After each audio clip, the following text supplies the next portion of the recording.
That I don't know. That I don't know. I mean, it's when you're in the Championship, you don't think it's as good as what it is. I mean, it's unbelievable the level now in the Premier League. So it's an eye opener for everyone. I mean, that's why I think today, I don't think I could ever be prouder to be a Premier League manager. I know it's my last press conference in the Premier League, but I don't think I could be prouder when I see what's happened this week. I mean, it's just been an amazing week, and just shows just how good our football is and how good our managers are. I've nothing but, these two managers, Klopp and Pochettino, get stick for not winning anything. But wow, I mean, what they've done with their clubs over the last few years has been incredible, and I'm ever so pleased for them, and also for Arsenal and Chelsea last night. We were jumping up and down. Seems to be doing it every night this week, really. So it's been a great week for English football. Just picking up on that, some people are saying it's been the best week for English football. I think it has. I mean, obviously in my lifetime. You tend to forget things that were happening in the past. The Liverpool comeback when I was sat with on a holiday with all the opponents. That I was the only English lad there that day. I really can't forget that. I loved every minute running around at the end and rubbing the nose in it. But other than that, it's just been the manner of it. You forget. We're talking about the best club in the world at times at Barcelona, and you're talking about Liverpool with 2 or 3 of the main players missing, and young lads stepping up and coming in, and everything about it. An injury to a left back won the game for Liverpool, because when Andon wanted to come on and scored his goals and likewise. So it's amazing what happened. Same with Spurs. They brought Llorente on, and all of a sudden it's a different ball game, and that's what you need as a manager. You need a bit of luck as well. But I just thought the performance, the atmosphere in the games was incredible. Me and William, I don't think we've ever hugged each other as much. Really, it's been an amazing week. What does it say about the state of the Premier League and English football, English club football, that 4 English teams have reached the 2 European finals? Well, I'm like I say, I'm really proud. I know we've been relegated, but I'm really proud about the Premier League. The standard that it is now is beyond all recognition. To even 5 years ago, it's just gone up such a lot now, and will continue to. I think with the money that's coming in, and people want to see our football. They want to see our high intensity and all this slow stuff. I like to see us when we what I call play British football and get stuck in, and I thought Liverpool did that. And if you've got good players as well, it's a great advert, and that was what people will put bums on seats, really, games like that. You obviously enjoyed the Premier League and those elements of it this season, Neil. You were a little unclear about your own future last Saturday evening. What can you tell us today? Not a lot, really. I'm seeing Mehmet and Ken on Monday. We're having a full day together discussing all aspects of the club. I'm aware of what Vincent said, so but I've been that busy this week. I've had so many things to do. I haven't really had time to sit down with anybody, so I'm looking forward to seeing Mehmet and Ken on Monday, where we'll discuss every aspect, I would imagine, of the club. When you saw that brief statement from the owner, what did you make of it? Well, I wasn't aware of it. I've not spoken to Vincent since the last game, so I wasn't aware of that. So I'm sure I'll get filled in on Monday about all the behind the scenes. But it's still up in the air then, as it was last Saturday. Well, I think I've got to just speak to them about every aspect of the club, really, and that's what we were going to do anyhow. So it's nothing new. It's just I think they appreciate how busy this last 2 weeks has been, really. So I've got my own idea and what I want to say to them, and to try and help the club going forward. And I'm sure that Mehmet and Ken will be transferring our conversations over to Vincent. I don't know whether Vincent's coming on Sunday, but it possibly will be. I don't know. You still keen then? I'm keen. Yeah, I'm keen. I'm keen to manage. Yeah, I just love managing. I've really enjoyed this year. I know it'll be my last game on Sunday in the Premier League, but when I look back to Gainsborough Trinity and a young manager with ambitions at the bottom rung, you know, I used to wake up in the night and look at the ceiling and imagine all my ambitions written on the ceiling there, and the main one was to try and manage at the top level, and the other one was to try and take a team out at Wembley in those days.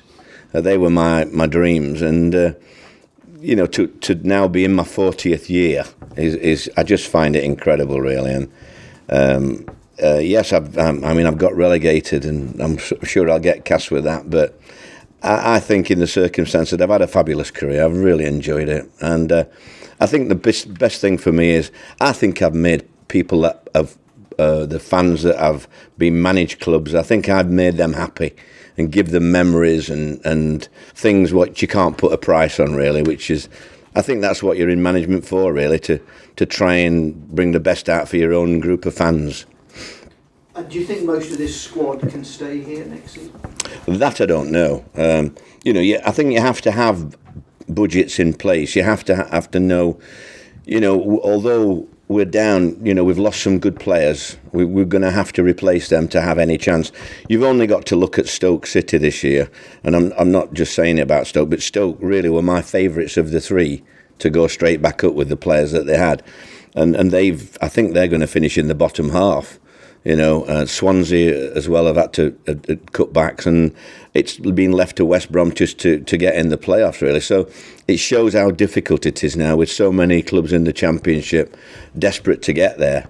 And you know, we will need 2 or 3 good signings, really, to get us up there and give us a shout, because that's what I want to do. I keep thinking about Burnley in the past, and I think we've got plans past now, or I think we're well down the way to starting our talking to Steve Borley last week, our training ground complex, which is exciting, I think. And that's what Burnley did when they got relegated that year.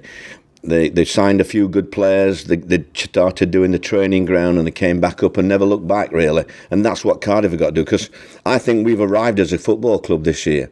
I think we're a big club, mate, now, and we've got to think big now. The guys who are here on loan, Camarasa, Harriata, is this their last involvement this week? Yes, I would imagine so. You know, Victor, I'm desperate to trying to get him fit. It's a nasty dead leg, and I was gutted when he went off last week. I thought he just looked back to himself after that in that first 10 minutes. But you know, what will be. I'm sure he's got a bright future ahead of him. And Harry, we thank Harry for all his efforts this season. I think both of them have been really good signings. You're going out then, you're bowing out this weekend. How important is it, the manner in which you leave the Premier? I think it's very important. You know, it's. I don't think that'll be a problem for the group of lads I've had. I think they're disappointed like me, but I think you get what you see, really. And what a better place to have your final game in the Premier League than the Theatre of Dreams. I think it's quite appropriate, that, for me. You know, it's always been a special place, I think. And no disrespect to all the other clubs. I mean, Anfield's a tremendous place as well. But I mean, where I come from, you know, Manchester United was the place growing up, and it's always got a special atmosphere. I know it's on a bit of a difficult period for them, but every club has that. It might take another 10 years, 15 years, who knows? But they'll come back and be just as good as what the other two are now. It's just ups and downs, and the way that the way that football goes. It's one of those things that you have to bite your tongue as a fan, like some of the other fans have done in the past, and enjoy it when you've got the success. What have you made of United this season? Well, I mean, they beat us easy, didn't they? They beat us, was it 5? I can't remember now, is that many? So, I mean, they really walked all over us. So I would imagine on the last game of the season, they'll want to do the same. But I think we've improved since then. And they had a difficult period to start with, and then Ollie come in and changed it round, and now they're having another quite difficult period. So, you know, that's football. It's there's only Man City and Liverpool that don't have difficult times. And that's where Man United have got to be. You know, they've got to catch up with these teams, and it'll not be easy. He said himself, Ole Gunnar Solskjaer's got a big job on his hands, a rebuilding job. You've had a few of those over the years. What would your advice be? Well, the plus thing for him is he's not like me, the fact that he has got absolute top quality players and he can buy top quality players. So it's a little bit different. He will be judged on the signings he makes, on how much money they spent, because they have wasted a lot of money, you know.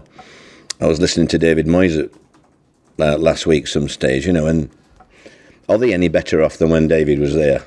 And they've spent about 400 million since then. You know, it's everybody, you know, the fans, it's an easy situation, get rid of the manager. But you've then got to support him, and you've got to have a structure where you try and sign the best players that can be available for your job to actually move the club forward. And it does seem that over the past few years, I'm not sure how much thought has gone into some of the signings. Are you with me? So it's been a difficult period for them, but such a fabulous club that, like I say, it might take, people said 2 or 3 windows. I think it could be 10 years. 10 years till... I think, you don't know. I mean, I can't see them catching the 2 top clubs up for another 4 or 5 years. But I think they will, because I think they're going to go back to the Man United values now, which is signing young players. I think they're just talking about signing the lad from Swansea now, that's just come out, and that type of player I think Man United want now. They've nothing to lose now. I think they've got to generate that enthusiasm, verve that you get with young players now, and I'm sure, like I said, they'll come back in the next few years. So just lastly, what will your and the team's approach be on Sunday? Well, we've got to try and win the last game. I think we could. You know, we're taking a lot of people up there. You know, we haven't got to be in order. I remember the first time I went there, they asked me after the game. I think we were, as usual, they got 2 disputed goals that day with the referee decisions, and I think Brian Robson and Mark Hughes scored, and we lost 2-0. They asked me what my memory was of the day, and I said when I walked on the pitch, and they all looked at me a bit gone out before the game. I said, "What's your memory?" I said, "Well, I knew we'd arrived because it said please keep off the grass, but it was in about 9 languages." It was in about 9 languages. I thought, bloody hell, they've got some support here, haven't they? So it's, you know, I'm looking forward to it. And I think the lads are now. Nothing to lose, so I hope they give a good account of themselves. Thanks, Neil. Neil, Saturday was a bittersweet day, obviously with the result not going the way that everybody would have wanted, but the response of the fans and the way they were chanting your name and the standing ovation they gave to the players. I'm wondering this week, subsequently, what messages you've had, how much sort of strength maybe you've taken from that? I've never seen anything like it. And, you know, I mean, what can you say about that? Sharon was the same. I mean, I've been most places, and this season there's been a lot of things happen that I've never experienced before, really. And so I've had the ups and the flat bottoms as well, you know. But that was definitely probably the top of the whole lot, really. It was... I think when people appreciate what you do and the circumstances, I think that's all you can ask as a manager, really. Because managing's a lonely job and it's a difficult job, because all you guys and ladies and guys, you're all experts, you're all better than, you know, you all know what the best team is and who I've left out and what I should be doing in tactics, and, you know, you've all got the right answers.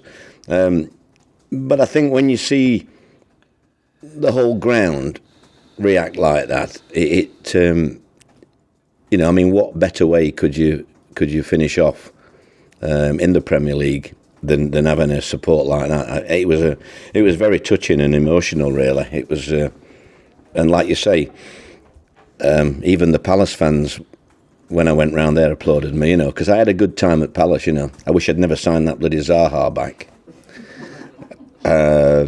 But you know, they were... I mean, it's such a difference, isn't it? For a manager to get clapped by all 4 sides of the ground. I remember going to Bury with Huddersfield. Sorry, Bradford. Huddersfield were a local derby, you know, and I remember at Bury getting chanted when we played there, and the fans were chanting "You're getting sacked" in the morning, and it went round, and then the home fans started chanting it. The away fans started chanting. So all four sides of the ground were chanting "Warnock out" and "You're getting sacked." So it's a little bit different last week. So it's management from one extreme to the other, and that's what makes it such a. I don't really know how, when I look back, how I've lasted 40 years, because it is quite traumatic. But as I've said, when I do look back, I will remember putting smiles on people's faces, really, and that's the big thing for me. We could obviously see how disappointed the players were at the weekend. I wonder, in training this week, bearing in mind the sort of response they got from the fans, whether that's given them strength, whether that's sort of, because it's hard to pick yourself up when you haven't achieved what you wanted to achieve. Yeah. Whether that's helped. Yeah, I think the lads like me all reflect on what if. I think we've all made mistakes, really, and to get relegated on I think we all could have done better, and we could have had a lot more points. Which, looking back through a season, and the Chelsea game killed us, really, without a shadow of a doubt. So we've had a lot. I haven't asked a group of lads to have so many ups and downs emotionally and everything in one particular season. I don't think they'll ever come across what we've had to put up with this year, really, again. So it will be nice, I think, just to get cracking on an ordinary season, I think, for the lads next season, because it has thrown up so much this year, and they've all coped in their own way, and some easier than others, and it has been a challenge, but because of the fans, it's just helped everybody. If the fans were on the lads' backs or my backs or what have you, it would have been unbearable, really. And I've never known a set of fans so realistic, really, and so understanding from where we were. I think the diehards, the lads that were there when we first come in, they can, because they could see where the club was going, But to bring the whole, to get full houses again and show, I think we've shown what a big club we are now, mate. And that's why, hopefully, we can sign the 2 or 3 quality players to try and get straight back up, really, because then I can see the club going from strength to strength in the next 5-10 years. Yes, without me, but I would be very proud of the part I played, So hopefully we can go down that line. What sort of conversations have you been having with the players this week? Are you getting a sense from them? I appreciate this season hasn't finished yet, but is there an appetite already to fight to come straight back up? I mean, are you starting to see that, or are people still digesting? Well, I think we've. I've over the last couple of days, I've spoke to every one of the players, almost everyone. I've got a couple today to speak to. I spoke to every one of the players for 10 or 15 minutes, and not just gone through the season, but expectations and next season, and because there will be some people leaving, we might get 1 or 2 pinched, financially and what have you. We don't know,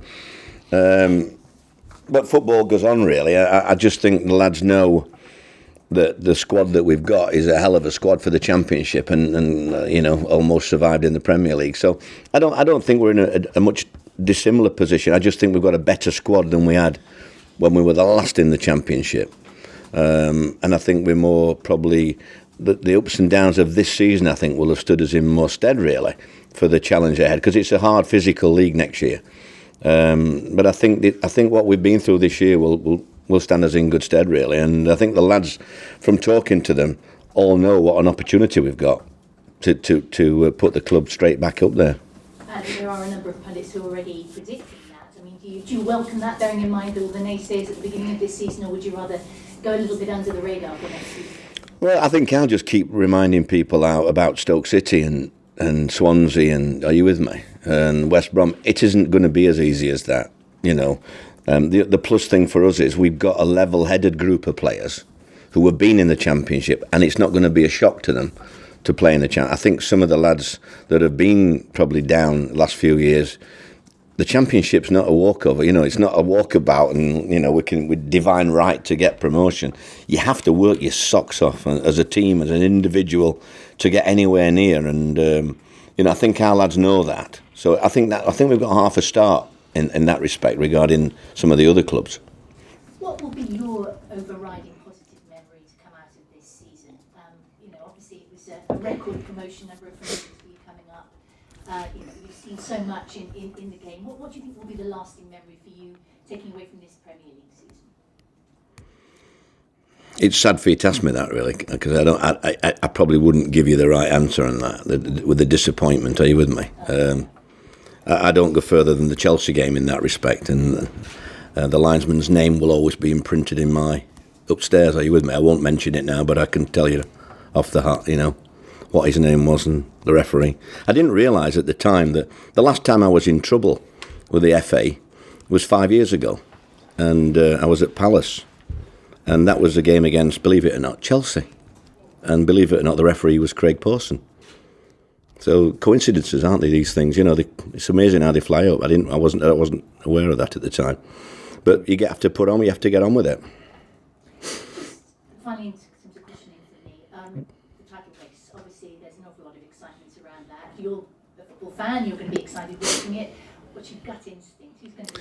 I've always thought Manchester City would win it. And, for Liverpool to only lose one game is incredible. I think they've both won it, mate. I know they will get all the cups and medals and what have you, but how you can say that Klopp's not contribute, 90-odd points and come second, it's, I think there's been an amazing, for both those managers, Pochettino as well, where they've come and the transition to the new stadium, and I think they will become a force now in the next few years. So it's, I think Manchester City will win this one. And in fairness, I think Manchester City are, on the day, the most complete team I've ever seen in my whole life. I've never seen anybody like this. I've seen, I remember the Real Madrids and that. But when Manchester City, when you stood there actually watching them, it's an amazing thing for me. I've never seen anything as good and as beautiful as that, really, in football. It's just something to enjoy it while you've got it, really, because it doesn't come very often. Just finally, just on behalf of myself and Premier League Productions, aside from obviously the upset what happened about Emiliano, it's been a real pleasure this season. Thank you very much and good luck. No problem. Thank you very much. Neil, you mentioned earlier that you feel like the club has arrived as a club now. I was just wondering if you could expand on that, how the club has changed since you first came here? Well, I just think when you see everybody pulling together, I think you saw the crowd reaction last weekend. I think you see the club shop, you go in the office, you go to the training ground, everywhere you go in town. If I went to Specsavers last week, you can't believe that, can you, with my eyesight? And I must have got accosted by about 20 people in the space of 5-minute walk. The place is buzzing, and it's the capital of Wales. It's a wonderful city, and I think the boys over the last few years have helped to put that on the map, really.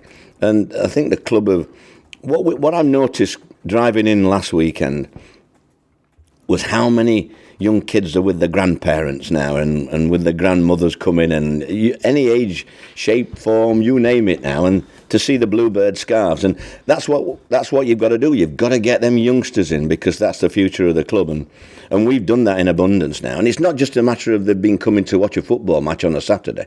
It's almost been like a recreational couple of hours for all these families. It's like going to the pictures and things like that. That's how it's been. It's been, what are you doing next Saturday? Oh, when's the next match? And, we've had full houses nearly every week. Well, I think we'll have decent crowds in the Championship as well, because I think it's been more than a football match to these people. And I think that's the beauty of managing this club and seeing it progress to full houses from, I don't know what the crowds were when I came. But there wasn't a lot of expectation when I came, and now there's been a lot of smiles. Yeah, there's been a few tears as well. But it's now, I think, a football club as one now.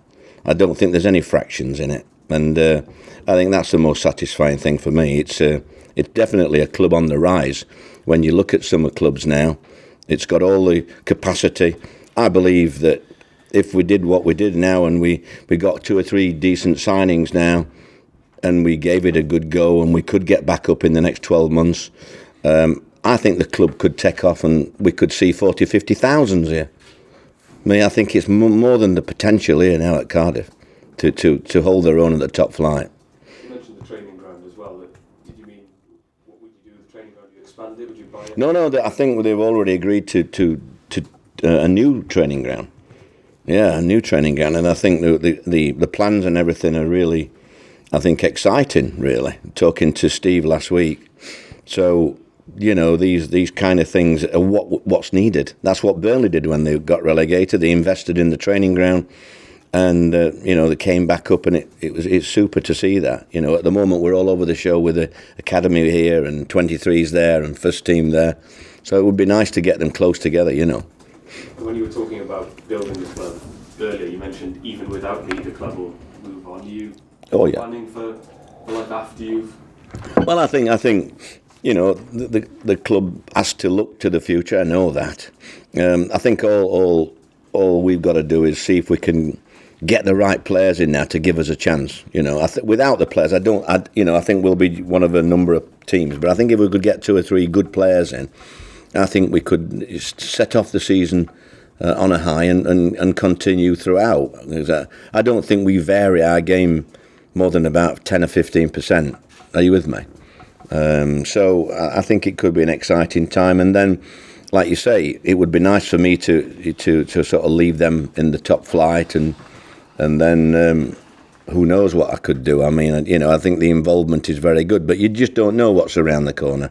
And you don't know, but the club will always be here. That's the main thing. Whether I'm here or Vincent's here or anybody else is here, the club will always be. And I think it's in the right ideal place where it needs to be, really. And just in terms of those 2 or 3 signings, how important would getting assurances of that be for your future? I think that's what's the word? Not a priority. What's the word? I think it's vital that we can look to try and get 2 or 3 signings as quickly as possible as well, really, because we know generally what our squad's like, and that's why we're having the meeting on Monday, really, to discuss where we are. And all being well, then a record 9th promotion for you. Well, I mean, it's a challenge, isn't it? I wish there wasn't in that. I wish we were still in the Premier League, but that's I went to this week. It's been a busy week this week, and one of the days, one afternoon, we spent at, how do you say it, Mark? T Haven. T Haven, a children's hospice. And when you have 2 or 3 hours in a children's hospice, it does bring you back down to earth. And we got 3 or 4 lads there who were fantastic. The lads just mucked in. And the staff and everything was amazing. And it does make you realise that you do get disappointments in football and in life and what have you, but it pales into insignificance, really, when you look at these children and the staff at a place like that. And, I've got to do our best to support charities like that now, and that's what we'll be doing, next season, hopefully.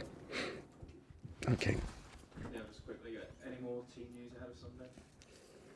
Do you know, I haven't got a clue. I think they'll all want to play. We might put the hats in, put the names in a hat, and everybody wants to play at Old Trafford, surely.